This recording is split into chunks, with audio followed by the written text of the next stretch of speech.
Hello beautiful learners, welcome to our channel the beauty of chemistry. मैं हूं आपका दोस्त Nitesh Dutt Sharma. As you very well know, our online crash course session regarding target IIT JEE NEET is continuing the process, and after getting mastery in the chemical kinetics and then electrochemistry, now we are today moving to the equilibrium, and this is lecture number 1 regarding equilibrium। Students, as you very well know, equilibrium दो parts में divided है, एक chemical equilibrium और एक ionic equilibrium. तो ionic equilibrium के regarding और chemical equilibrium के रिगार्डिंग जो आपका न्यूमेरिकल्स का फियर है, जो फोबिया है, आज से वो NDS सर आपका रिमूव करने वाले हैं। So let's get started equilibrium lecture 1, और आज हम डिस्कस करेंगे chemical equilibrium in one short lecture. आज का लेक्चर बहुत ही इंटरेस्टिंग रहेगा क्योंकि केमिकल इक्विलिब्रियम हम इस वन शॉर्ट लेक्चर में कवर कर देंगे। उसके रिगार्डिंग जितने भी क्वेश्चंस आते हैं वो आपका एक भी गलत नहीं होगा इन सारे फंडामेंटल्स को जानने के बाद। ठीक है, चलिए स्टार्ट करते हैं। देखो, इस लेक्चर में हम डिस्कस क्या करने वाले हैं, इक्विलिब्रियम होता क्या है, characteristics of equilibrium constant. Equilibrium constant की कुछ कैरेक्टरिस्टिक्स होती हैं, उनके ऊपर स्ट्रेट फॉरवर्ड जेईई मेंस और नीट ने क्वेश्चन पूछे हुए हैं, वो डिस्कस करेंगे। Then problems regarding KP and KC, दो रिलेशनशिप होती हैं। इक्विलिब्रियम कांस्टेंट को आप प्रेशर के सेंस में रिप्रेजेंट करते हैं तो केपी बोलते हैं, कॉन्सेंट्रेशन के सेंस में रिप्रेजेंट करते हैं तो केसी बोलते हैं। तो केपी और केसी के रिगार्डिंग बहुत इंटरेस्टिंग प्रॉब्लम्स आती हैं, जेईई मेंस नीट ने पूछी हुई है, उनको डिस्कस करेंगे। और most important, the Le Chatelier principle and its application. How can we apply Le Chatelier principle to determine the reaction, extent of the reaction. The reaction will proceed through the forward direction, backward direction. Very interesting phenomena regarding Le Chatelier principle. तो आज के ये हमारे important 3 pillars रहेंगे। चलिए start करते हैं lecture को। सबसे पहले स्टार्ट करते हैं इक्विलिब्रियम होता क्या है और इक्विलिब्रियम कांस्टेंट के रिगार्डिंग कौन से न्यूमेरिकल एग्जाम में पूछे जाते हैं। चलिए स्टार्ट करते हैं लेक्चर को। ठीक है, तो कॉपी पेन निकाल लीजिए और ब्यूटीफुल नोट्स बनाने स्टार्ट कर दीजिए NDS सर के साथ, and you will definitely get mastery in the equilibrium chapter as well as जैसे हमने केमिकल काइनेटिक्स में और आपको इलेक्ट्रोकेमिस्ट्री में महारत दिलाई थी, उसी प्रकार यहाँ पर डिस्कस करेंगे। देखो, इक्विलिब्रियम होता क्या है, आपको सीधा स्ट्रेट फॉरवर्ड बताता हूं। जैसे रिएक्टेंट से रिएक्शन प्रोसीड करती है प्रोडक्ट की तरफ, ठीक है, तो at time t equal to 0 मान लीजिए एक रिएक्शन प्रोसीड कर रही है रिएक्टेंट से प्रोडक्ट की तरफ। पहले बेसिक फंडामेंटल बताना बहुत जरूरी होता है, तभी आप चैप्टर की डेप्थ में जा सकते हैं। एट इनिशियल टाइम यानी कि t इक्वल टू 0, जब टाइम t इक्वल टू 0 है तो रिएक्टेंट की कंसंट्रेशन क्या होगी, मैक्सिमम। ठीक है, और प्रोडक्ट की कंसंट्रेशन 0 होगी, क्योंकि जब टाइम 0 है तो रिएक्शन स्टार्ट ही नहीं हुई है, और जब रिएक्शन स्टार्ट ही नहीं हुई है तो रिएक्टेंट की कंसंट्रेशन क्या होगी, मैक्सिमम। प्रोडक्ट की कंसंट्रेशन क्या होगी, मिनिमम, यानी कि 0, जिसको हम बोल सकते हैं। जैसे जैसे रिएक्शन आगे प्रोसीड करती है तो आपको पता है रिएक्टेंट तो कंज्यूम होगा और प्रोडक्ट की फॉर्मेशन होगी। So reactant will start to consume and product will start to form. So concentration of the reactant decreases and concentration of product increases with time. Time के साथ क्या होगा, जैसे जैसे रिएक्शन आगे प्रोसीड करेगी रिएक्टेंट की कंसंट्रेशन डिक्रीज करती है और प्रोडक्ट की कंसंट्रेशन इंक्रीज करती है। ठीक है, चलो ये बात तो हो गई, लेकिन एक ऐसी स्टेज भी आ सकती है रिएक्शन के अंदर। मान लो कोई एक ऐसी रिएक्शन है जिस रिएक्शन में प्रोडक्ट जो है they also combine to give the reactant back, जहां पर प्रोडक्ट वापस में कंबाइन होकर रिएक्टेंट बना सकते हैं। तो ऐसी रिएक्शंस में हम इक्विलिब्रियम सेटअप कर सकते हैं। कैसे? ऐसी रिएक्शन में क्या होगा, देखो, जब टाइम t इक्वल टू 0 है, रिएक्टेंट की कंसंट्रेशन मैक्सिमम है, प्रोडक्ट की कंसंट्रेशन 0 है, but at the time proceeds the concentration of reactants start to decrease and concentration of products start to increase because reactant is consuming and product is forming, बन रहा है। चलिए बात समझते हैं। अब जैसे जैसे रिएक्शन प्रोसीड करेगी, अब रिएक्टेंट की कंसंट्रेशन डिक्रीज कर रही है, प्रोडक्ट की कंसंट्रेशन इंक्रीज कर रही है, लेकिन एक ऐसा स्टेज भी आएगी जहां पर रिएक्टेंट और प्रोडक्ट की दोनों की कंसंट्रेशन क्या हो जाएगी, इक्वल हो जाएगी। दोस्तों, उस स्टेज पर बोलते हैं इक्विलिब्रियम सेटअप हो गया है। ठीक है, और इक्विलिब्रियम को रिप्रेजेंट करते हैं बाय द रिवर्सिबल एरो। ये एरो रिप्रेजेंट करता है रिवर्सिबल एरो। रिएक्टेंट और प्रोडक्ट के बीच में जो रिवर्सिबल एरो लगाया जाता है, दिस रिप्रेजेंट्स द इक्विलिब्रियम। ठीक है, अब ध्यान से सुनना, इक्विलिब्रियम एक तो स्टैटिक कंडीशन नहीं है। काफी बच्चे ये कंफ्यूज रहते हैं इक्विलिब्रियम को रिगार्डिंग लेकर कि equilibrium is a static condition. Static का मतलब रिएक्शन में कंसंट्रेशन रिएक्टेंट प्रोडक्ट की जहां पर जाके कांस्टेंट हो जाए। बच्चे मोस्टली ये मिसकंसेप्शन में चले जाते हैं क्या कि equilibrium is the stage where the concentration of the reactant and product becomes equal. ऐसा नहीं समझना है। कंसंट्रेशन रिएक्टेंट और प्रोडक्ट की इक्वल तो रहती है, लेकिन इक्विलिब्रियम एक ऐसी स्टेज है जो डायनेमिक कंडीशन में होती है। डायनेमिक का मतलब है फॉरवर्ड रिएक्शन भी चलती रहती है।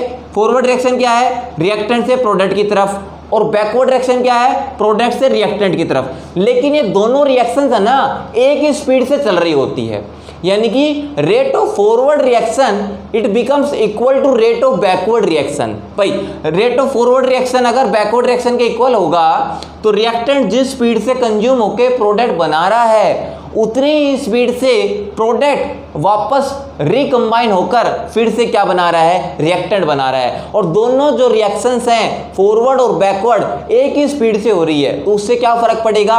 ना तो रिएक्टेंट के अमाउंट में चेंज आएगा, ना ही प्रोडक्ट के अमाउंट में चेंज आएगा। आया ना ब्यूटीफुल फंडामेंटल समझ में? भाई इक्विलिब्रियम क्या है, ध्यान से सुनना। Equilibrium is defined as the stage at which rate of forward reaction becomes equal to rate of backward reaction। और अब जो मैं लाइन बोलने वाला हूं बड़ा ध्यान से समझिए। क्या बोलूंगा मैं? Equilibrium is defined as the stage at which rate of forward reaction becomes equal to rate of backward reaction and there is no change in the relative amounts of reactant and product। Relative amount क्यों बोला है? कि reactant के with respect to product और product के with respect to reactant दोनों की relative amount में कोई चेंज नहीं आ रहा है, ठीक है। यानी कि जितनी स्पीड से रिएक्टेंट कंज्यूम होकर प्रोडक्ट बना रहा है उतनी ही स्पीड से वापस प्रोडक्ट आपस रिकंबाइन होकर रिएक्टेंट बना रहे हैं। तो आया फंडामेंटल समझ में? तो पूरा मैं डेफिनेशन क्लियर कर देता हूं। Equilibrium is defined as the stage at which rate of forward reaction becomes equal to rate of backward reaction and there is no change in the relative amounts of reactant and product। reactant और product की relative amount में कोई change नहीं आता। This is the clear cut definition of equilibrium, ठीक है। अब equilibrium की कुछ खास बातें हैं। equilibrium is a dynamic condition not a static condition. Equilibrium एक डायनेमिक प्रोसेस है। इसका मतलब है फॉरवर्ड रिएक्शन भी जिस स्पीड से चल रही होती है बैकवर्ड रिएक्शन भी उसी स्पीड से चल रही होती है जैसे, और अमाउंट में चेंज नहीं आता। देखो इसको मैं डेली लाइफ एग्जांपल से रिलेट करता हूँ, बड़ा ध्यान से समझना। जैसे एक मान लीजिए यहाँ पर वाटर का टैंक है, ठीक है, यहाँ पर एक वाटर का टैंक है, तो मैंने यहाँ पर इसके दो टैप लगा दी, दो टैप लगा दी, ठीक है। एक टैप से पानी इस वाटर टैंक के अंदर गिर रहा है और एक टैप मैंने यहाँ पर लगा दी, ठीक है, एक टैप मैंने यहाँ पर लगा दी और वाटर का लेवल यहाँ पर है, ठीक है। तो हो क्या रहा है, मैंने क्या किया दिया, दोनों टैप एक ही कंपनी की हैं, ठीक है, मान लो एक ही कंपनी की है और दोनों की टैप की स्पीड है मैंने बराबर ओपन कर दी।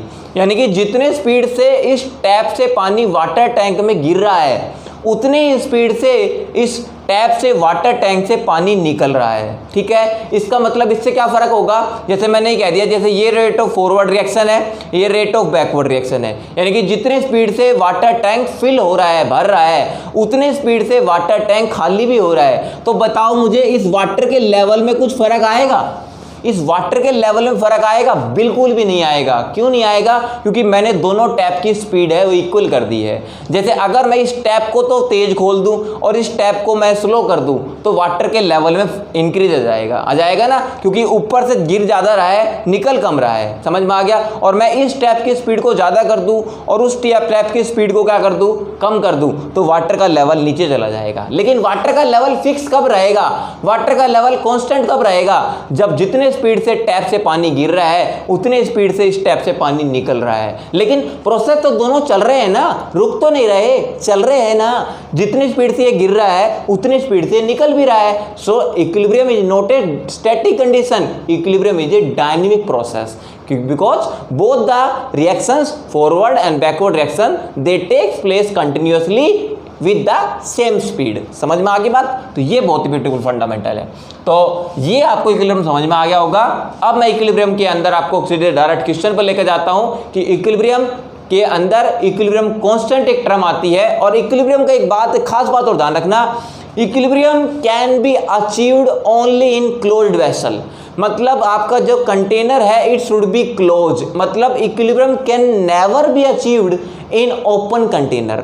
ओपन कंटेनर में इक्विलिब्रियम कभी भी अचीव नहीं हो सकता मेरे भाई, लिख के चलो, मैं आपको प्रूव करके दिखाता हूं ये बात। मान लीजिए मैं कैल्शियम कार्बोनेट लेता हूं, एक कंटेनर में सॉलिड होता है, उसकी डीकंपोजिशन स्टार्ट करते हैं, मैंने हीटिंग कर दी, उसकी डीकंपोजिशन स्टार्ट कर दिया और हीटिंग से बनता है कैल्शियम ऑक्साइड सॉलिड और कार्बन डाइऑक्साइड गैस, ठीक है। अगर आप चाहते हो if you want to achieve this reaction in equilibrium, तो आपको क्या करना पड़ेगा, कंटेनर को क्लोज करना पड़ेगा, because if the container is not closed the CO2 gas will be allowed to escape. जो CO2 गैस है वो बाहर जाने के लिए आप अलाउ कर रहे हो, क्योंकि कंटेनर तो ओपन है ना, CO2 बाहर चली जाएगी। But if the CO2 get allowed to escape, it will not get chance to combine with calcium oxide.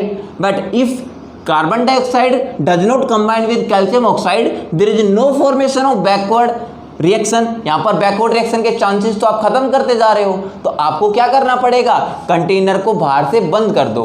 Container should be close, because if the container is closed you are not allowing CO2 to escape out. आप CO2 को बाहर जाने के लिए allow कर ही नहीं रहे हो। So CO2 gas has a chances to recombine with the calcium oxide and there is a formation of calcium carbonate. So if the container is closed the CO2 gas again can recombine with calcium oxide and there is a chances of backward reaction. तो this reaction will take place in that direction, ठीक है। तो मैंने prove कर दिया ना, equilibrium it can be achieved only in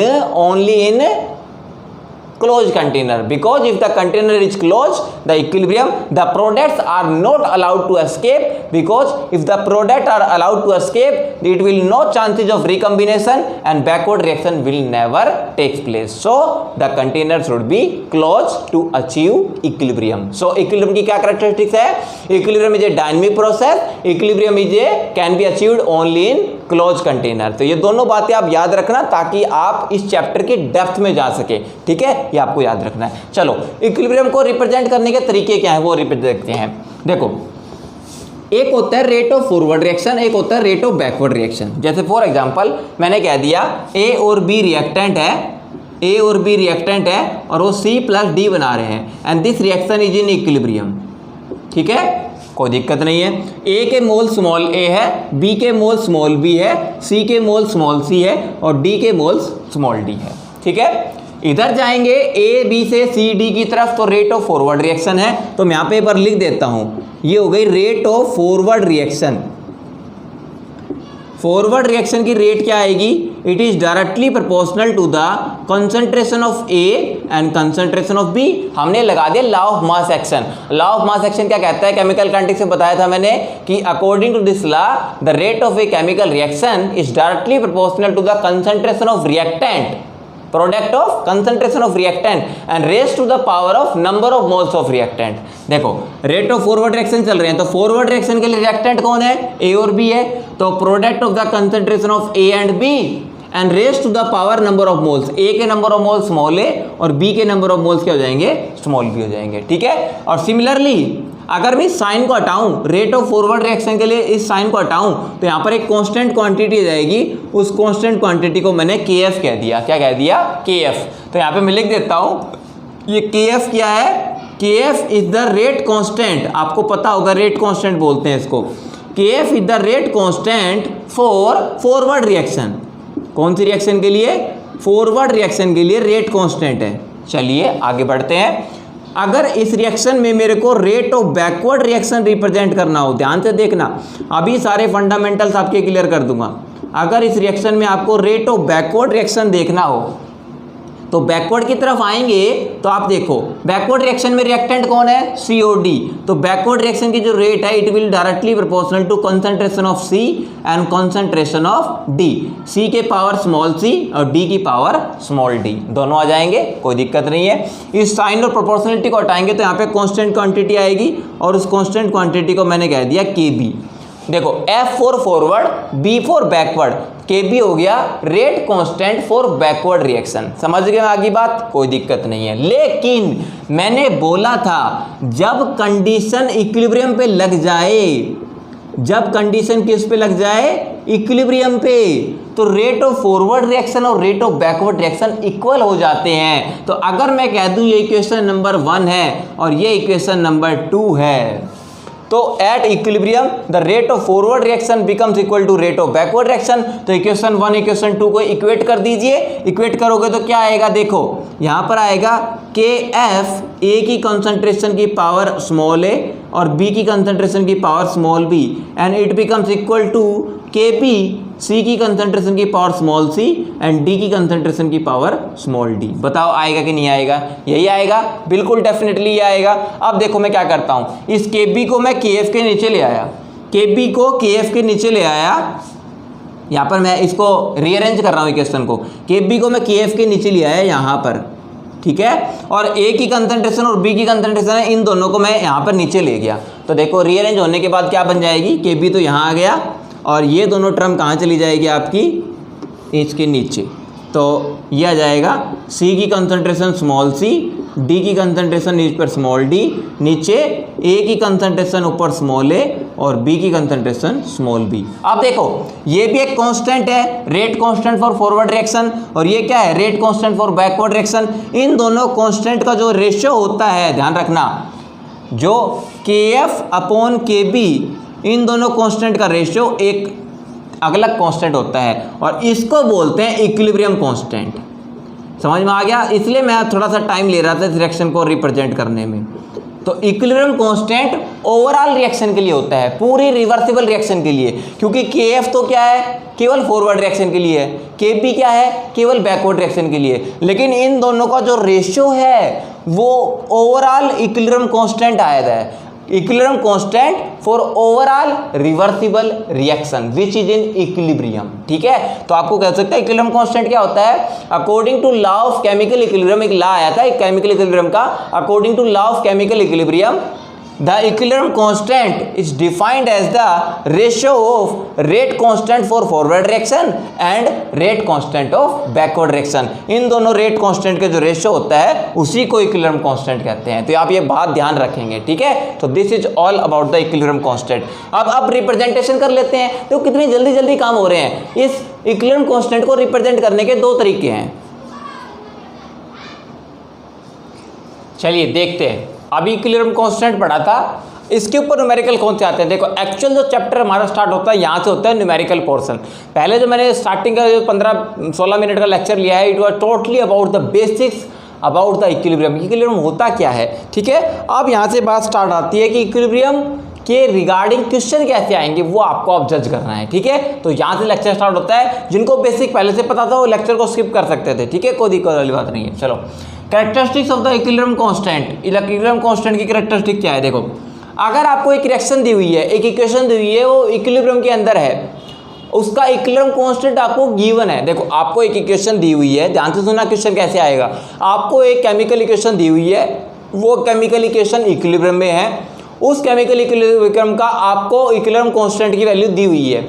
लेकिन अगर उसके इक्वेशन के अंदर कोई चेंज लाया जाए, जैसे इक्वेशन को या तो रिवर्स कर दिया जाए, इक्वेशन को 2 से डिवाइड कर दे, 2 से मल्टीप्लाई कर दे, 3 से मल्टीप्लाई कर दें, या उसको स्टेप्स में डिवाइड कर दें, तो अगर इक्विलिब्रियम कांस्टेंट जो नया आएगा उन इन चेंजेस होने के बाद, तो नए इक्विलिब्रियम कांस्टेंट की जो वैल्यू आएगी, जैसे न्यू इक्विलिब्रियम कांस्टेंट को मैं के प्राइम का देता हूँ, क्या कह देता हूँ, के प्राइम, तो वो वैल्यू क्या आएगी, ये बहुत ही ब्यूटीफुल क्वेश्चन है। चलिए स्टार्ट करते हैं पॉइंट कंसेप्ट को। देखो सबसे पहले ध्यान रखना, अगर रिएक्शन को इक्वेशन को रिवर्स कर दिया जाए, ध्यान से सुनना, पहला पॉइंट बता रहा हूँ, first characteristic of the equilibrium constant. अगर इक्वेशन अगर इक्विलिब्रियम में है, अगर वो रिवर्स कर दी जाए तो भाई इक्विलिब्रियम कांस्टेंट की जो वैल्यू होती है ना वो भी रिवर्स हो जाती है, ठीक है। हम क्या करते हैं, जो हमारा ओल्ड इक्विलिब्रियम कांस्टेंट है ना, यानी कि इक्विलिब्रियम में कोई डिस्टर्ब करने से पहले ओल्ड इक्विलिब्रियम कांस्टेंट है, उसको हमने K1 कह दिया। क्या कह दिया, K1। और जो आपका नया इक्विलिब्रियम कांस्टेंट है उसको मैंने K2 कह दिया, ठीक है। आपको ऐसे याद रखना है। चलो, तो इक्वेशन को रिवर्स करने से जो K2 होगा वो भी क्या हो जाएगा, ओल्ड इक्विलिब्रियम कांस्टेंट का रिवर्स हो जाएगा। K2 की वैल्यू 1/K1 आएगी। ठीक है, यानी कि इक्वेशन को रिवर्स करने से इक्विलिब्रियम कांस्टेंट भी रिवर्स हो जाता है। तो क्या कॉन्सेप्ट है, पहली कैरेक्टरिस्टिक क्या है, when the equation is in equilibrium it is reversed then value of equilibrium constant it also reverse, वो भी क्या हो जाता है, रिवर्स हो जाता है। ठीक है, अब देखो इसके साथ साथ मैं एग्जांपल देते चलूंगा ताकि आपका फंडामेंटल क्लियर होता रहे। ठीक है, देखो साथ साथ एग्जांपल देंगे इसके। मान लीजिए एक इक्वेशन ले ली मैंने, हापर प्रोसेस होता है अमोनिया बनाने का, N2 + 3H2, N2 + 3H2 दोनों गैस है और इट गिव्स अमोनिया, क्या बनाता है, अमोनिया बनाता है, 2 moles of ammonia and plus heat. इस रिएक्शन में हीट निकलती है क्योंकि एक्सोथर्मिक रिएक्शन है, कोई दिक्कत नहीं है। 1 mole of nitrogen and 3 moles of hydrogen on combining there is a formation of 2 moles of ammonia. ठीक है, this is process of Haber process. इसमें क्या चेंज लेकर आ रहा हूं, देखो इस इक्वेशन के विद रिस्पेक्ट टू, ये आपकी फर्स्ट इक्वेशन है, इस इक्वेशन के विद रिस्पेक्ट टू मान लीजिए K1 की वैल्यू आपको 100 दी हुई है, इक्विलिब्रियम कांस्टेंट की वैल्यू आपको कितनी दी हुई है, 100 दी हुई है। ये आपको याद रखना है, 100 दी हुई है, ये न्यूमेरिकल में गिवन है। ठीक है, जैसे कोई भी डाटा आपको गिवन मिल सकता है, इसके रिगार्डिंग दी हुई है। अगर आपसे कह दे इस इक्वेशन में क्या चेंज लाया गया, इस इक्वेशन में ये कर दिया 2NH3 gas it gives N2 + 3H2 gas. देखो इसमें reactant become product and product become reactant, मतलब मैंने इक्वेशन को रिवर्स कर दिया, मैंने इक्वेशन को क्या कर दिया, रिवर्स कर दिया। तो भाई क्या फर्क पड़ेगा, आपका जो नया इक्विलिब्रियम कांस्टेंट आएगा ना K2, वो 1/K1 हो जाएगा, यानी कि वैल्यू आएगी 1/100, 0.01। बहुत इंपॉर्टेंट क्वेश्चन है, बहुत अच्छा क्वेश्चन था ये। जैसे आपसे कहते हैं एग्जामिनर इस इक्वेशन के लिए आपको इक्विलिब्रियम कांस्टेंट आपको गिवन है, आपसे कहते हैं इसी इक्वेशन के लिए निकालो, तो अगर इक्वेशन को रिवर्स कर दिया गया है ना तो इक्विलिब्रियम कांस्टेंट की वैल्यू भी क्या हो जाएगी, रिवर्स हो जाएगी। आंसर आएगा 1/100, यानी कि 0.01 आंसर आएगा। पहले बात समझ गए, फर्स्ट क्वेश्चन समझ गए, ये आपका फर्स्ट पॉइंट था, फर्स्ट क्वेश्चन फर्स्ट पॉइंट। देखो क्वेश्चन का क्वेश्चन हो गया, कैरेक्टरिस्टिक की कैरेक्टरिस्टिक समझ में आएगी, इससे आपका टाइम बचेगा। ठीक है, चलिए आगे बढ़ते हैं। अब मैं कह रहा हूँ इक्वेशन को अगर 2 से डिवाइड कर दिया जाए, इक्वेशन को कितने से डिवाइड कर दें, 2 से डिवाइड कर दें। तो अगर इक्वेशन को 2 से डिवाइड कर दें तो आपको मैं यहाँ पे लिख देता हूँ, तो जो नया इक्विलिब्रियम कांस्टेंट आएगा ना K2, वो √K हो जाएगा। 2 से डिवाइड करने से कंसंट्रेशन हाफ हो जाती है और ये हाफ हो जाएगी तो नया इक्विलिब्रियम कांस्टेंट पुराने इक्विलिब्रियम कांस्टेंट का क्या हो जाएगा, स्क्वायर रूट। ठीक है, ये आपको याद रखना है, पुराने क्या क्या हो जाएगा, स्क्वायर रूट। तो अगर इक्वेशन को रिवर्स करते हैं तो रिवर्स हो जाता है रेसिप्रोकल, और अगर डिवाइड करते हैं तो क्या हो जाता है, स्क्वायर रूट हो जाता है। ठीक है, तो देखो अगर यही इक्वेशन होती, इसको मैं यहाँ पर रिप्रेजेंट कर रहा हूँ, इसके लिए K1 की वैल्यू 100 दी हुई है, K1 की वैल्यू कितनी दी हुई है, 100 दी हुई है। 2 से डिवाइड करने का मतलब है पूरे को 2 से डिवाइड कर दो, यानी कि ये कर दो 1/2, ठीक है, इसको कर दो 3/2, ठीक है, और इसको 2/2 करोगे तो कितना हो जाएगा, 1, यानी कि अमोनिया। अगर ये इक्वेशन बन जाए, अगर वो इक्वेशन से ये इक्वेशन बन जाए तो इस इक्वेशन के विद रिस्पेक्ट टू जब K2 आएगा वो पता कितना आएगा, √K1 आएगा, यानी कि √100, अब आंसर आएगा 10। ठीक है, जो उससे पहले इक्वेशन दी गई थी उसका K1 100 था, मैंने क्या किया, कंसंट्रेशन को मतलब पूरी इक्वेशन को 2 से डिवाइड कर दिया, N2 को 1/2 कर दिया, 3H2 को 3/2H2 कर दिया, और 2 अमोनिया था तो 2/2 1 हो गया, तो अमोनिया बन गया 1 मोल। ठीक है, तो 2 से डिवाइड करने से जो K2 आएगा वो पुराने इक्विलिब्रियम कांस्टेंट का स्क्वायर रूट हो जाएगा, 10 आंसर आ जाएगा। ठीक है, क्वेश्चन का क्वेश्चन हो गया, प्रॉपर्टी की प्रॉपर्टी हो गई। ठीक है, आ गया फंडामेंटल समझ में, तो ये हो गई हमारी प्रॉपर्टी नंबर 2। चलिए आगे बढ़ते हैं। नेक्स्ट तीसरा, अगर 2 से मल्टीप्लाई कर दिया जाए, अगर रिएक्शन को 2 से, इक्वेशन को 2 से मल्टीप्लाई कर दिया जाए तो जो आपका इक्विलिब्रियम कांस्टेंट है ना वो पुराने वाले का स्क्वायर हो जाएगा, पुराने वाले का क्या हो जाएगा, स्क्वायर हो जाएगा। और 3 से मल्टीप्लाई कर दिया जाए तो पुराने वाले का क्यूब हो जाएगा। 4 से मल्टीप्लाई कर दिया जाए तो पुराने वाले की पावर 4 चली जाएगी। इसका मतलब है अगर इक्वेशन को कितने से मल्टीप्लाई करते हैं, जैसे डायरेक्ट फार्मूला मिल गया आपका, ओल्ड इक्विलिब्रियम कांस्टेंट के रिगार्डिंग K है, ओल्ड इक्वेशन के रिगार्डिंग क्या है आपका, इक्विलिब्रियम कांस्टेंट K है, यानी कि रिएक्शन को अगर n टाइम्स मल्टीप्लाई करते हैं, यानी कि रिएक्शन के अंदर कितने मल्टीप्लाई करते हैं, n टाइम्स, तो आपका जो नया इक्विलिब्रियम कांस्टेंट है वो k की पावर n हो जाएगा। कितना हो जाएगा? k की पावर n। ठीक है, यानी कि ओल्ड रिएक्शन के रिगार्डिंग इक्विलिब्रियम कांस्टेंट मान लो k है, ठीक है, जैसे इसमें 100 है।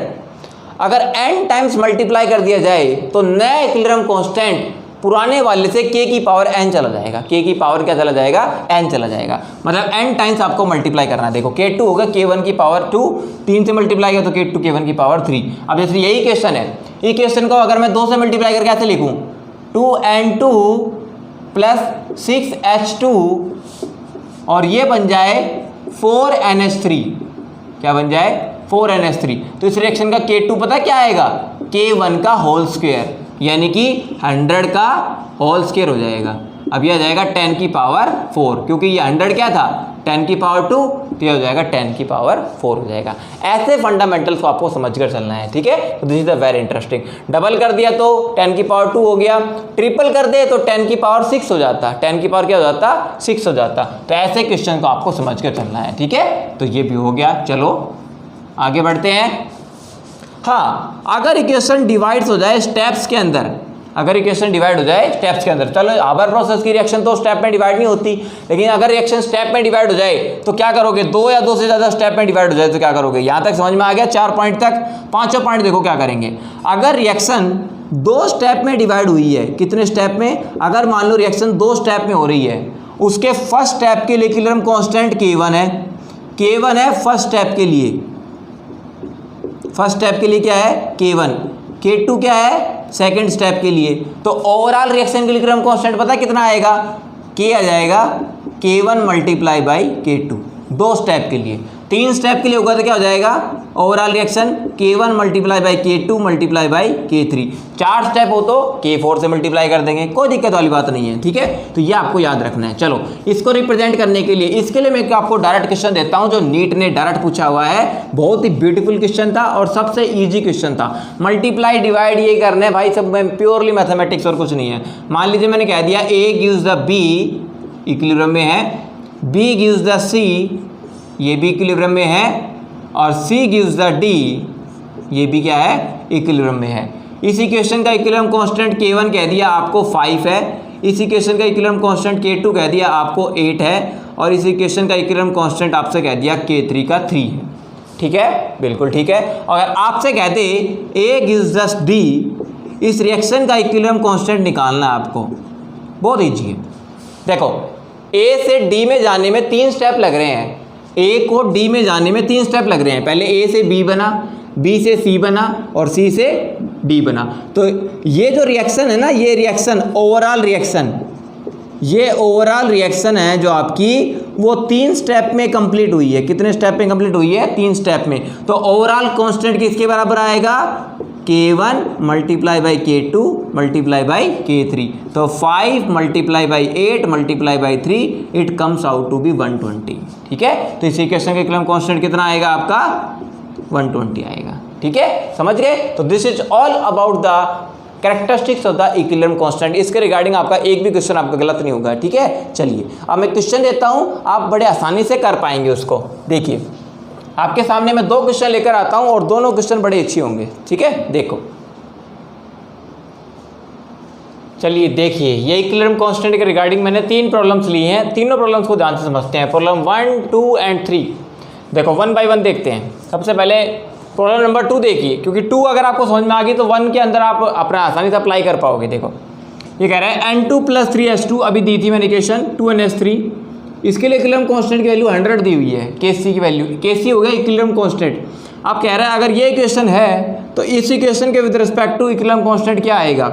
NH3 half n2 plus 3/2 H2। अब देखो आपको करना क्या है, ऐसे क्वेश्चन जब भी फेस करने को मिल जाए तो दोनों इक्वेशन को एक बार है ना, इनके डाटा को एनालाइज नहीं करना, एक बार इक्वेशन को ऑब्जर्व करना है। इक्वेशंस को ऑब्जर्व करना है कि कौन सी चीज़ लेफ्ट हैंड साइड में है और कौन सी चीज़ राइट हैंड साइड में है, और कहाँ पर डिवाइड क्या हुआ है, कहाँ पर मल्टीप्लाई क्या हुआ है, ये बात आपको ऑब्जर्व करनी है। ठीक है, अब देखो बेटा ध्यान से, इस इक्वेशन में, ऊपर वाली इक्वेशन में अमोनिया आपका राइट हैंड साइड में है और इधर अमोनिया क्या आ गया? लेफ्ट हैंड साइड में आ गया। पहली बात तो क्या किया है, इस रिएक्शन को रिवर्स किया है। पहली बात तो क्या किया है, इस इक्वेशन को रिवर्स किया है। और दूसरी बात देखो, उधर अमोनिया के 2 मोल है, इधर अमोनिया का 1 मोल है, ठीक है। मतलब पहले रिएक्शन को रिवर्स किया तो यहाँ पर वैसे मेरे को, जैसे मैंने कह दिया, यहाँ पर K1 की वैल्यू 100 है, K1 की वैल्यू कितनी है 100, और मेरे को K2 की वैल्यू निकालनी है। तो आप K2 कितना आएगा, देखो K2 पहले तो है ना, पहला कंडीशन लगाओ, पहले रिएक्शन को रिवर्स किया है, अमोनिया लेफ्ट में, राइट में था, लेफ्ट में आ गया, तो रिएक्शन को पहले रिवर्स किया, तो रिवर्स करने से क्या हो जाएगा 1/K1, रिवर्स कर दिया, कोई दिक्कत नहीं है। अब रिवर्स करने के बाद भी देखो एक पॉइंट और आता है, यहाँ पर अमोनिया के 2 मोल है, इधर अमोनिया का 1 मोल है, और रिवर्स करने के बाद भी हाफ कर दिया है, क्या कर दिया है, डिवाइडेड बाई 2। देखो उधर N2 है, उधर हाफ N2 है, इधर 3/3 है, इधर 3/2 है। मतलब इक्वेशन में 2 चीजें की हैं, रिवर्स का रिवर्स भी किया है और कंसंट्रेशन को हाफ भी किया है। तो रिवर्स करेंगे तो K2 आएगा 1/K1, और रिवर्स करने के बाद क्या किया है, हाफ कर दिया, और हाफ करेंगे तो क्या हो जाएगा, स्क्वायर रूट हो जाएगा, तो 1/√K1 आएगा, ठीक है। ये बहुत ही ब्यूटीफुल क्वेश्चन था। तो पहले तो रिवर्स किया, तो रिवर्स करने के बाद तो क्या आ गया 1/K1, और रिवर्स करने के बाद डिवाइड बाई 2, हाफ भी कर दिया, तो हाफ करने से क्या हो जाएगा, स्क्वायर रूट, तो हो जाएगा 1/√100, और 100 का स्क्वायर रूट कितना होता है 10, तो 1/10, यानी कि इसका आंसर आएगा 0.1। This is a very interesting question for the exam point of view.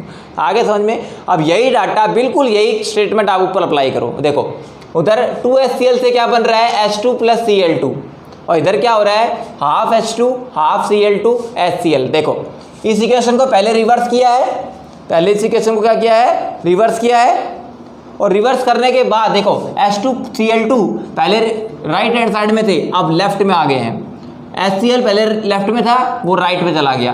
पहले इक्वेशन को रिवर्स किया है और बाद में 2 से डिवाइड भी किया है। देखो इधर HCl 2 मोल है, इधर HCl 1 मोल हो गया, ये 1 मोल है, ये हाफ मोल हो गए। इसका मतलब अगर मैं कह दूं ये आपका K1 है, ये आपका क्या है, K1 है, तो आपका K2 किसके बराबर आएगा, आपको K2 निकालना है। तो K2 क्या हो जाएगा, बिल्कुल वही बात, पहले तो इक्वेशन को इन्होंने रिवर्स किया है, बिल्कुल ठीक है, पहले इक्वेशन को इन्होंने क्या किया है, रिवर्स किया है, ये इधर आ गया और ये उधर चला गया, और रिवर्स करने के बाद हाफ भी किया है, यानी कि 2 से डिवाइड किया है, और 2 से डिवाइड करेंगे तो क्या हो जाएगा, स्क्वायर रूट। तो यही वो आंसर आएगा, ठीक है। बहुत ही ब्यूटीफुल क्वेश्चन था एग्जाम के लिए भी। अब कर दो, वैल्यू पुट कर दो, K2 निकालना था 1/√K1, तो 1/√K1, K1 की वैल्यू क्या है, 4 × 3 × 10⁻³ -34, ठीक है। अब इसको सोल्व आउट करते हैं। देखो 4 का स्क्वायर रूट होता है 2, और 10⁻⁴34 का हो गया 10⁻27, सॉरी 10⁻⁻17, ठीक है। अब देखो इसको सोल्व आउट करते हैं, तो ये तो हो गया 1/2, यहाँ ले आते हैं, 1/2, 10⁻⁻17 ऊपर चला जाएगा, 10⁻+17 हो गया, 1/2 क्या होता है 0.5 × 10⁻17, इसको मैं लिख सकता हूँ 5 × 10⁻16, 5 × 10⁻16। ये क्वेश्चन नीट ने पूछा हुआ था, 5 × 10⁻16। This is a very interesting question for the exam point of view. क्या किया है, रिवर्स करके हाफ कर दिया, तो मैंने रिवर्स करेंगे तो रेसिप्रोकल हो गया, और हाफ करेंगे तो स्क्वायर रूट हो गया। Answer find out to be 5 × 10⁻16। तो आपकी यहाँ से 2 प्रॉब्लम तो सीधी सोल्व हो गई। अब तीसरी प्रॉब्लम थोड़ा सा टिपिकल है, क्योंकि इसमें 3 आपको रिएक्शन दी हुई है, किसी 4th रिएक्शन के लिए इक्विलिब्रियम कांस्टेंट पूछ रहा है। देखो आप क्या करोगे, मैं फिर से वही क्या है, ऐसे क्वेश्चन को सोल्व आउट करने के लिए आपको इक्वेशंस को क्या करना पड़ेगा, इक्वेशंस को ऑब्जर्व करना पड़ेगा। देखो यहाँ पर अमोनिया बन रहा है 2 मोल्स, यहाँ पर NO बन रहा है 2 मोल्स, और यहाँ पर वाटर बन रहा है 1 मोल। तो आप चीज़ें ऑब्जर्व करो, कौन सी चीज़ें लेफ्ट हैंड साइड में है और कौन सी चीज़ हमें राइट हैंड साइड में चाहिए, फाइनल इक्वेशन में देखना है, क्योंकि ये हमारे फाइनल इक्वेशन है। और ये इक्वेशन है ना, फाइनल इक्वेशन आपकी 3 स्टेप में कंप्लीट हो रही है। कितने स्टेप में कंप्लीट हो रही है, 3 स्टेप में कंप्लीट हो रही है। तो अब पता लगाना है K1 K2 K3 ये अलग अलग दिए हुए हैं इक्विलिब्रियम कांस्टेंट, और ये आपका फाइनल इक्विलिब्रियम कांस्टेंट K पूछ रहा है। देखो पहले देखो इधर NO कौन सी साइड में है, राइट हैंड साइड में, तो इधर भी देखो NO राइट हैंड साइड में है, तो उधर राइट, कोई फर्क नहीं पड़ेगा। इधर वाटर के 3 मोल्स हैं, वाटर के कितने मोल्स हैं, 3, वो कौन सी साइड में है, देखो कौन सी साइड में है, राइट साइड में है। यहाँ भी वाटर के 3 मोल्स कौन सी साइड में है, राइट साइड में है। तो ये दोनों बातें उधर रहेंगी।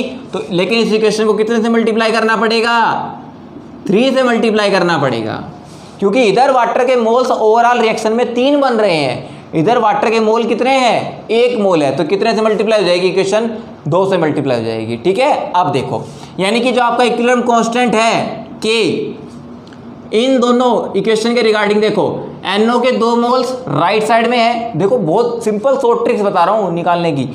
K निकालना है फाइनल इक्वेशन के लिए, NO के 2 मोल राइट में है, NO के 2 मोल राइट में है, तो K2 को एज इट इज लिख दो, मल्टीप्लाई बाई वाटर के 3 मोल राइट साइड में है, लेकिन वाटर का 1 मोल राइट साइड में है। लेकिन इस इक्वेशन को 3 से मल्टीप्लाई करेंगे तो K3 की पावर 3 नहीं हो जाएगी।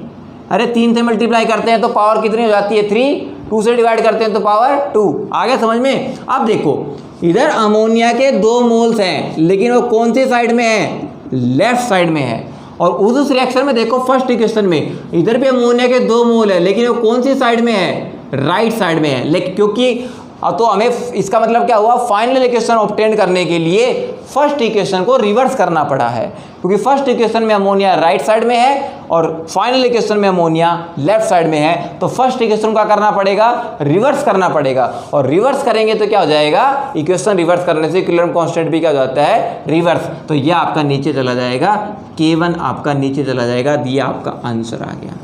बताओ कितना ब्यूटीफुल है। कुछ करना पड़ा, बस रिएक्शन को ऑब्जर्व करना है, बस रिएक्शन को ऑब्जर्व करना है, कुछ भी नहीं करना। ठीक है, फिर से देख लो क्या किया मैंने। इसमें K2 ये रहा, हम ओवरऑल इक्वेशन में और इसको कंपेयर करना है। NO 2 मोल है, NO 2 मोल है, K2 एज इट इज लिख दो, मल्टीप्लाई बाई वाटर के 3 मोल है ओवरऑल में, इसमें कितने थे, 2 मोल, 1 मोल था, 3 से मल्टीप्लाई कर दिया, 3 से मल्टीप्लाई करेंगे तो क्यूब हो जाएगा, K3 का क्यूब हो गया। लेकिन N3 अमोनिया यहाँ पर लेफ्ट साइड में है, उसमें अमोनिया राइट साइड में है, तो इसको रिवर्स करना पड़ा, और रिवर्स करेंगे तो K1 का क्या हो जाएगा, 1/K1, तो K1 नीचे हो जाएगा। तो this is the equilibrium constant for the overall reaction. आया फंडामेंटल समझ में, डेफिनेटली आएगा मेरे भाई, डेफिनेटली आएगा। तो this is the regarding equilibrium constant. ठीक है, हम ऐसा करते हैं, आज देखो मैंने मेरा इस लेक्चर में प्रॉब्लम लेने का कोई वो इंटेंशन नहीं था, लेकिन मैंने प्रॉब्लम ले ली। ठीक है, ताकि आपका कॉन्सेप्ट एक साथ क्लियर हो जाए। तो आज हम ये लेक्चर है वो इक्विलिब्रियम कांस्टेंट और केपी केसी की रिलेशनशिप तक लिमिटेड रखते हैं। ली चैटलर प्रिंसिपल बहुत ही ब्यूटीफुल कॉन्सेप्ट है, और मैं चाहता हूँ वो कॉन्सेप्ट आपका अलग से लेक्चर में हो।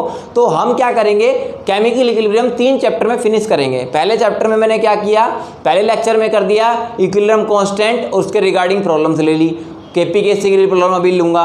उसके बाद ली चैटलर प्रिंसिपल का मैं अलग से लेक्चर बनाऊंगा सेपरेट, उसको बड़ा ध्यान से देखना है, उसके रिगार्डिंग आपकी केमिकल इक्विलिब्रियम के अंदर कोई भी प्रॉब्लम गलत नहीं होगी। ठीक है, और थर्ड लेक्चर बनाऊंगा purely and purely problemistic approach regarding chemical equilibrium. उसके अंदर हम जितने जेईई मेंस और प्रीवियस ईयर में आई हुई प्रॉब्लम्स हैं केमिकल इक्विलिब्रियम की, आपको यहाँ पर बोर्ड पे सॉल्व करवाऊंगा। डेफिनेटली आपका केमिकल इक्विलिब्रियम इन 3 लेक्चर में, 3 लेक्चर में केमिकल इक्विलिब्रियम कंप्लीट हो जाएगा।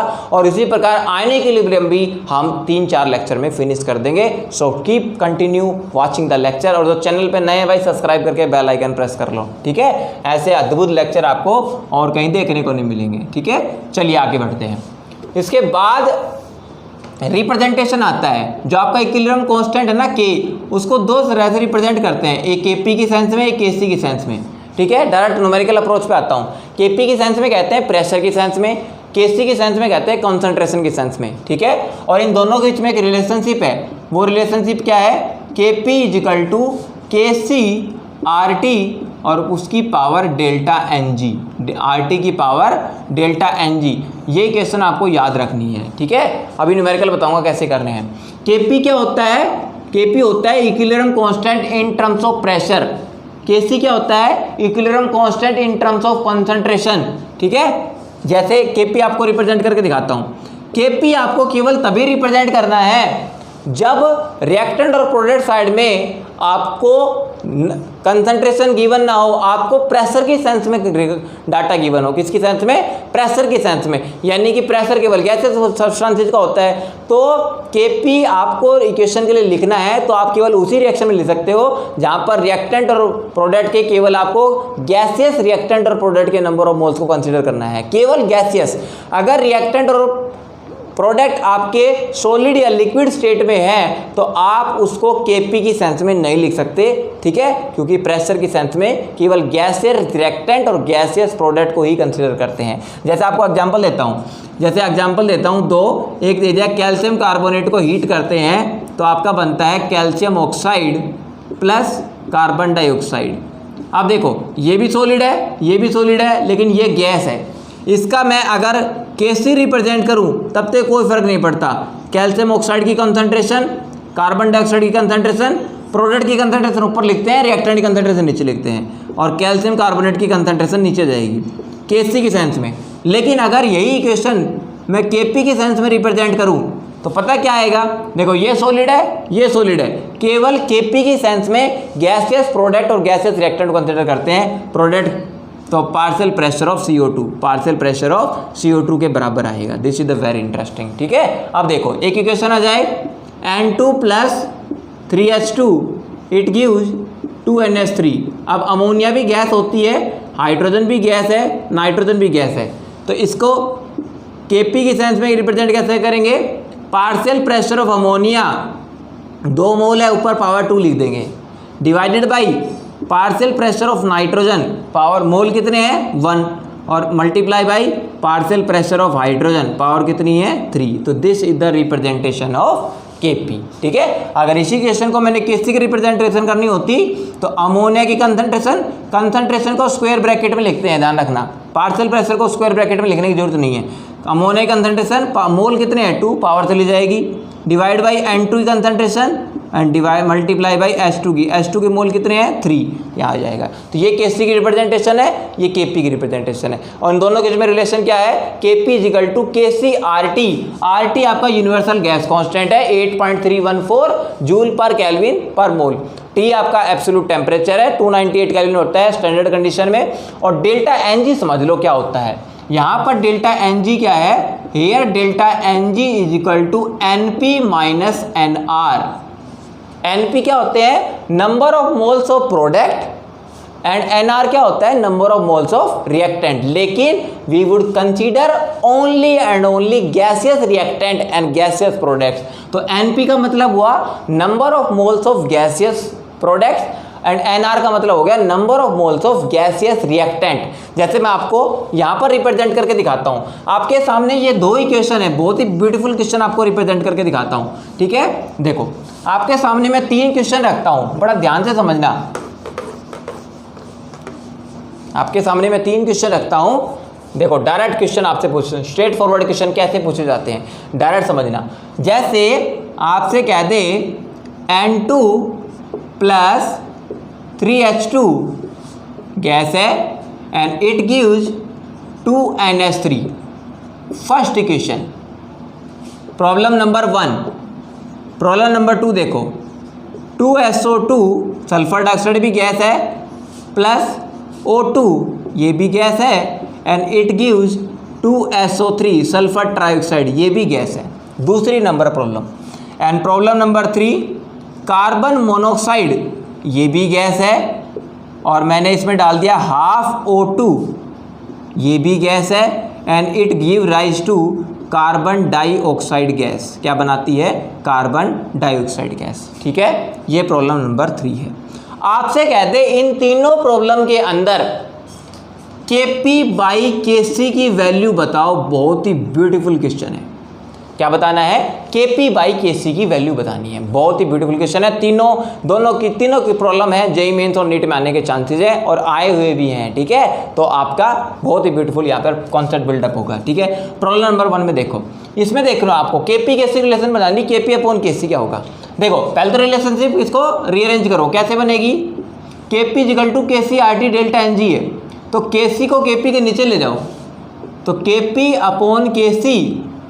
Kp/Kc कितना आएगा, RT की पावर डेल्टा Ng, ठीक है, ये निकलेगा।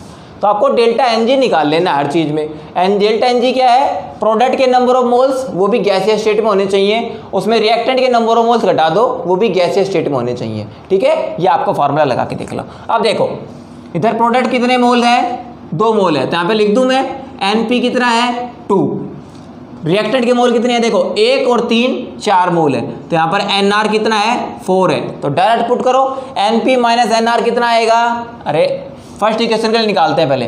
फर्स्ट इक्वेशन के लिए RT की पावर डेल्टा NG, और डेल्टा NG कितना है 2 माइनस 4, 2 माइनस 4 भाई NP minus NR, delta NG निकल गया, 2 माइनस 4 कितना होता है -2, तो आपका KP अपॉन KC की वैल्यू आ जाएगी, RT की पावर -2 है तो इसको मैं 1 अपॉन RT स्क्वायर लिख सकता हूँ, क्या लिख सकता हूँ 1 अपॉन RT स्क्वायर। तो आपको ऐसे 4 ऑप्शन गिवन मिलेंगे, ठीक है। जैसे आपसे कह दिए 4 ऑप्शन कौन कौन से हैं, एक से कह दिया आपसे RT है, एक आपसे कह दिया 1 अपॉन RT है, एक आपसे कह दिया 1 अपॉन √RT है, ऐसे क्वेश्चन भी देखने को मिलेंगे, और एक कह दिया आपको 1 अपॉन RT स्क्वायर है। ये 4 ऑप्शन गिवन होते। मान लो प्रॉब्लम नंबर 1 ये होती और ये प्रॉब्लम नीट में आ जाए, ठीक है, आपसे ये क्वेश्चन दे दी, ठीक है, आपसे कह दिया इस इक्वेशन के लिए KP/KC की वैल्यू बताओ, तो KP/KC की वैल्यू कितनी आएगी, RT की सेंस में बतानी है। Options are RT, 1 upon RT, 1 upon √RT और 1 upon RT square, 1 upon RT का होल स्क्वायर, ये पूरे RT का होल स्क्वायर ध्यान रखना, ठीक है, ऐसे 1 अपॉन RT का होल स्क्वायर, ऐसे क्वेश्चन बन जाए तो इसका आंसर क्या आएगा, ये 1 अपॉन RT का whole square. This is the very interesting question. चलो दूसरी क्वेश्चन के लिए वीडियो को पॉज करो और खुद बनाने की कोशिश करो, क्या आंसर आना चाहिए।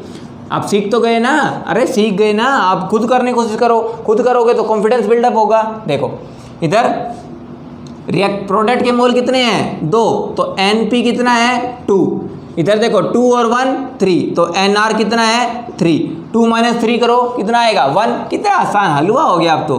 KP/KC आएगा RT की पावर -1, RT की पावर -1 भाई, 2 माइनस 3 करेंगे तो 1 आएगा ना, NP माइनस NR 2 माइनस 3 करेंगे कितना आएगा 1, और ये RT की पावर -1 करेंगे तो 1 अपॉन RT हो गया। तो अगर यही क्वेश्चन होता, प्रॉब्लम नंबर 2 होती और यही चारों ऑप्शन होते, तो अब आंसर क्या होता है इसका 1 अपॉन RT होता। आया ब्यूटीफुल फंडामेंटल समझ में, ऐसे सीख जाओगे, ठीक है। नेक्स्ट क्वेश्चन लो, problem number 3। Carbon monoxide gas, oxygen gas half moles और कंबाइन होकर बनाते हैं किसके, CO2 के 1 मोल, ठीक है। तो आप क्या करोगे, देखो यहाँ पर प्रोडक्ट का मोल कितना, अब की बार 1, प्रोडक्ट का मोल ध्यान रखना अब की बार कितना है 1 मोल है, हाफ मोल इसका और 1 मोल इसका, तो हाफ और 1 कितना होता है, जल्दी बोलो भाई, हाफ और 1 कितना होता है, इसका 1 और इसका हाफ 3/2 हो गया, यानी कि NR की वैल्यू 3/2 है, 1 प्लस हाफ 3/2, इधर कितनी है 1, तो 1 में 3/2 घटाएंगे कितना आएगा -1/2। अरे देखो आपको डेल्टा NG निकाल लेना है, डेल्टा NG कितना आएगा NP माइनस NR, तो 1 माइनस 3/2 कितना आएगा, एलसीएम 2 आ गया, 2 एलसीएम आ गया, 2 माइनस 3 तो -1/2 आ गया आपका, कितना आ गया -1/2। तो इसका KP/KC रखो कितना आएगा, RT की वैल्यू -1/2, RT की वैल्यू कितनी आएगी -1/2। अब देखो इसको कैसे रीअरेंज करेंगे, आपको पता होना चाहिए कि RT की पावर 1/2 होती है, अगर RT की पावर अगर 1/2 होती, RT की पावर 1/2 तो इसको √2 कहता, मैं क्या कहता √, देखो RT की पावर 1/2, तो RT की पावर 1/2 होता है √RT, होता है ना। अरे देखो 5 की पावर 1/2, 5 की पावर 1/2 पता क्या होता है, √5 होता है, √5 होता है, कोई दिक्कत नहीं है। तो RT की पावर 1/2 RT हो गया √RT, लेकिन RT की पावर -1/2 है, तो RT की पावर -1/2 हो जाएगा 1 अपॉन √RT, 1 अपॉन √RT। तो अगर प्रॉब्लम नंबर 3 होती नीट की प्रॉब्लम, अगर चारों ऑप्शन दिए होते तो इसका आंसर होता 1 अपॉन √RT। तो ठीक है, सीख गए, ऐसे फंडामेंटल्स आपके क्लियर हो जाएंगे भाई, ठीक है, तो कभी गलती नहीं होगी।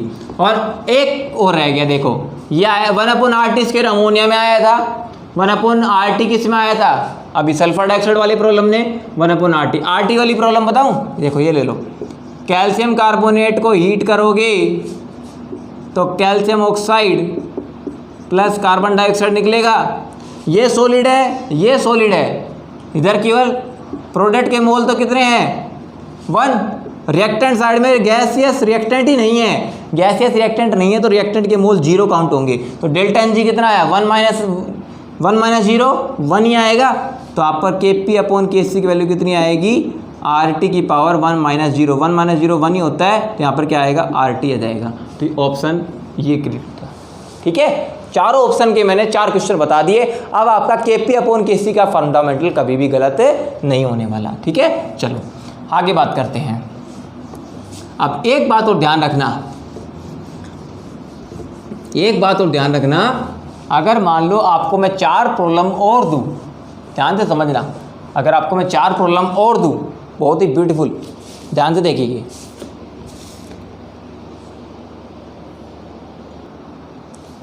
देखिए अब ये क्वेश्चन है बहुत ही इंटरेस्टिंग Kp Kc के रिगार्डिंग। अभी जो क्वेश्चन दिया था उससे बिल्कुल हटके है। यहाँ पर 4 इक्विलिब्रियम कंडीशन दी हुई है आपको, equation 1, equation 2, equation 3, equation 4, 4 equation आपको गिवन है। ये इक्वेशन ऑप्शन ही समझ लीजिए आप, ये आपका A है, ये B है, ये C है और ये D है। आपसे कह रहा है कौन सी इक्विलिब्रियम कंडीशन के अंदर Kp और Kc की वैल्यू इक्वल आएगी। बहुत ब्यूटीफुल क्वेश्चन है। 4 आपको इक्विलिब्रियम कंडीशन दी हुई है, तो आपको कंडीशन याद रखनी है कि Kp और Kc इक्वल कब होता है। देखो पुट करके देख लो, Kp is equal to Kc RT की पावर डेल्टा Ng। ठीक है, अब देखो Kp और Kc इक्वल कब होंगे पता है, उसके लिए कंडीशन है। देखो पहला केस याद रखना, अगर डेल्टा Ng आपका 0 है, डेल्टा Ng क्या है आपका 0 है, यानी कि number of moles of product minus number of moles of reactant दोनों का 0 आ जाता है सब्सट्रैक्शन, यानी कि प्रोडक्ट साइड में जितने नंबर ऑफ मोल्स है गैसियस प्रोडक्ट और रिएक्टेंट साइड में गैसियस प्रोडक्ट जितने नंबर ऑफ मोल्स है उनका अगर दोनों का सब्सट्रैक्शन 0 हो जाए, यानी कि डेल्टा Ng अगर 0 आए तो पुट करके देखो, डेल्टा Ng की वैल्यू 0 पुट करके देखो। अगर आप डेल्टा Ng की वैल्यू 0 पुट करोगे तो Kp equal to Kc RT की पावर 0 आएगी, और किसी की पावर 0 क्या होती है 1, तो ये तो 1 हो गया आपका, तो Kp Kc बराबर आएंगे। ठीक है, तो आपका ये हो गया केस नंबर फर्स्ट, लिख लो, बहुत इंटरेस्टिंग है। अगर आपको ऐसी क्वेश्चन दोबारा देखने को मिले, ऐसा क्वेश्चन आपसे पूछ ले कहाँ पर Kp Kc बराबर है, तो जहाँ पर डेल्टा Ng की वैल्यू 0 है, यानी कि अब देखो डेल्टा Ng वैल्यू 0 कब आएगी, ये भी तो ध्यान रखो, जब रिएक्टेंट और प्रोडक्ट के नंबर ऑफ मोल्स बराबर हो, NP/NR अगर बराबर है, NP/NR क्या है बराबर, क्योंकि number of moles of gaseous product और number of moles of gaseous reactant दोनों बराबर होंगे, तभी तो सब्सट्रैक्शन 0 आएगा, तो 0 आएगा तो Kp Kc क्या आएंगे बराबर आएंगे। तो ये हो गया आपका केस नंबर फर्स्ट। तो देखो यहाँ पर 2 और 1 3, तो यहाँ पर रिएक्टेंट कितने हैं 3 है, number of moles of reactant, और number of moles of product कितने हैं 2 है।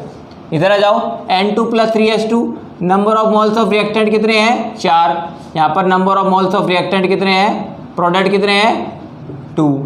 इधर आ जाओ, देखो H2 और I2, H2 भी गैस है I2 भी गैस है, तो 1 और 1 2, कितने मोल हो गए 2, रिएक्टेंट के मोल भी 2, उधर देखो प्रोडक्ट के मोल भी 2 ही बन रहे हैं, तो प्रोडक्ट के मोल भी कितने हैं 2 है।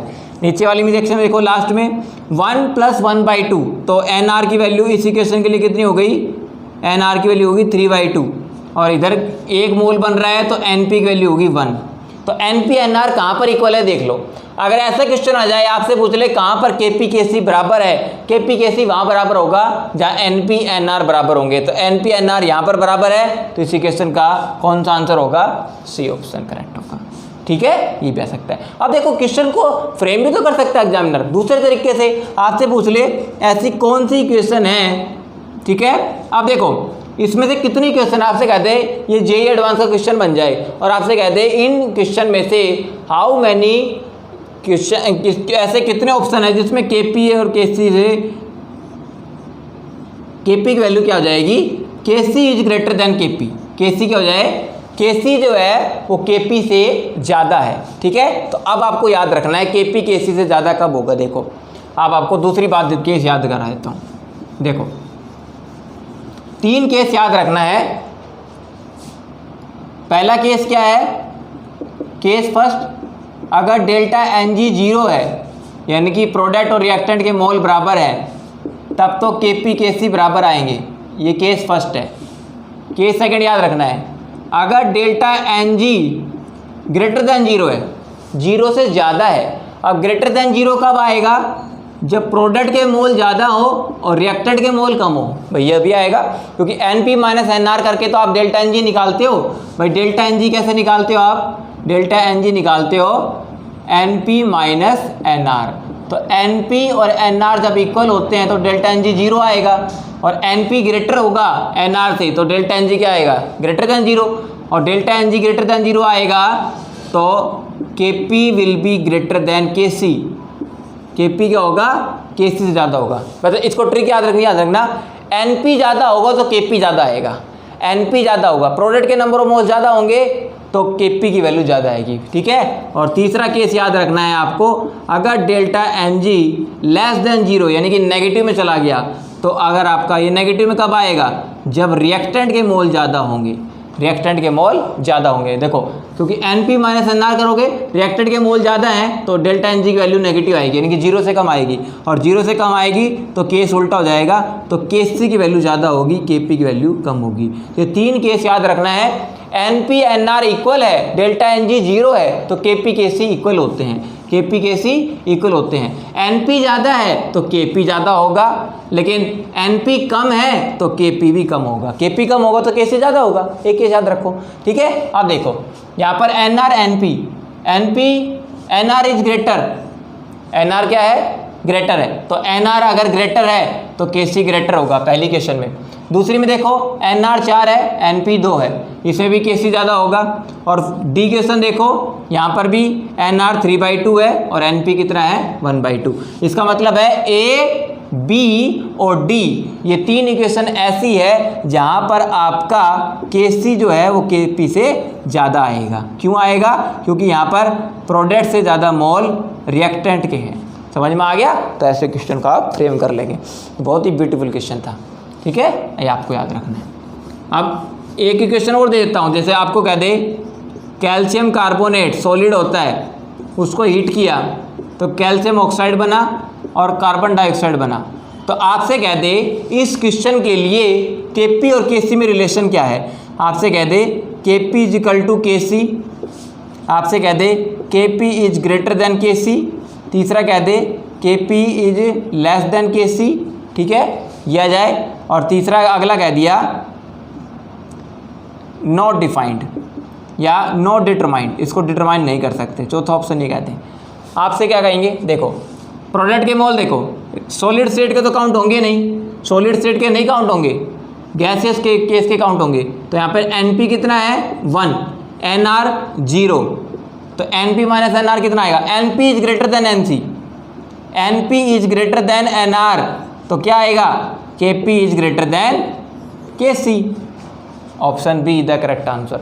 कर लोगे? बहुत ही ब्यूटीफुल क्वेश्चन है। तो इसको मैंने स्ट्रेटेजी बता दिया, सीधी शॉर्ट ट्रिक बता दी कि KP KC के क्वेश्चन के भी गलत नहीं होंगे, इक्विलिब्रियम कांस्टेंट के क्वेश्चन के भी गलत नहीं होंगे। तो इस लेक्चर में हमने क्या डिस्कस किया? इस लेक्चर में हमने डिस्कस किया what do you mean by equilibrium, what are the factors affecting and what are the equilibrium constant and characteristic of equilibrium constant, equilibrium constant के न्यूमेरिकल कैसे अप्रोच करने हैं आपको, और दूसरा KP और KC के बीच में रिलेशनशिप क्या है, ये बात ध्यान रखना आप, ठीक है। तो ये कल हम ये डिस्कस कर चुके हैं। अगला लेक्चर लेंगे हम purely and purely about the Lee Chatelier principal. उसके बाद हमारा केमिकल इक्विलिब्रियम खत्म हो जाएगा। केमिकल इक्विलिब्रियम से इन्हीं 3 कॉन्सेप्ट से क्वेश्चन आते हैं, इक्विलिब्रियम कांस्टेंट, KP KC और तीसरा ली चैटलियर प्रिंसिपल। और हम फिर फाइनल लेक्चर ले लेंगे केमिकल इक्विलिब्रियम का प्रॉब्लमिस्टिक अप्रोच। तो 3 लेक्चर में हमारा केमिकल इक्विलिब्रियम खत्म हो जाएगा। उसी प्रकार 4 लेक्चर के अंदर लगभग हम आयनिक इक्विलिब्रियम खत्म कर देंगे, क्योंकि आयनिक इक्विलिब्रियम में 4 टॉपिक है इंपॉर्टेंट। एक तो आपका बफर सॉल्यूशन, एक का सॉल्ट हाइड्रोलिसिस, एक आपका pH का कॉन्सेप्ट आता है और एक कॉन्सेप्ट है सॉल्युबिलिटी प्रोडक्ट का। तो इन 4 क्वेश्चन 4 टॉपिक्स को हम 1 by 1 डिस्कस कर लेंगे 4 लेक्चर के अंदर विद प्रॉब्लमिस्टिक अप्रोच, 1 by 1 लेंगे, ठीक है। तो हमारा यही क्राइटेरिया चलता रहेगा। You will definitely get mastery in the equilibrium also with NDS sir. तो let's stay tuned with us, the beauty of chemistry, the beauty of chemistry. Thank you so much for the patient listening. कल मिलते हैं नए जोश के साथ, नए जुनून के साथ, ली चैटलियर प्रिंसिपल को लेकर आते हैं आपको और सारे फंडामेंटल्स आपके धुआं कर देंगे, ठीक है। कल मिलते हैं, थैंक यू सो मच, ठीक है। चैनल पर नए तो भाई सब्सक्राइब कर लेना। मिलते हैं कल।